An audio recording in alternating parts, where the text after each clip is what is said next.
Welcome to the lesson on relief of choking in infants. In this video, we will discuss the steps of back slaps and chest thrusts. To relieve a choking infant, first, hold them in your lap. Put the infant face down and the head lower than the chest. The infant should be resting on your forearm. Put your forearm on your thigh. Support the infant's head and neck with your hand and be sure to avoid putting pressure on the throat. Give 5 back slaps between the infant's shoulder blades with the heel of your hand. Using both hands and arms, turn the infant face up, so they are now resting on your other arm, which should now be resting on your thigh. Using 2 fingers in the same spot as for CPR, provide 5 quick chest thrusts.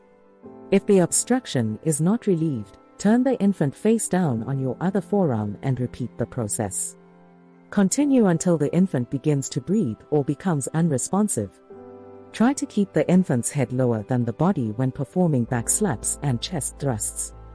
If you can see a foreign object in the infant's mouth and can easily remove it, then do so. Avoid blindly sweeping the mouth with the finger, as it may push a foreign object deeper into the airway. Watch and feel for breathing to begin.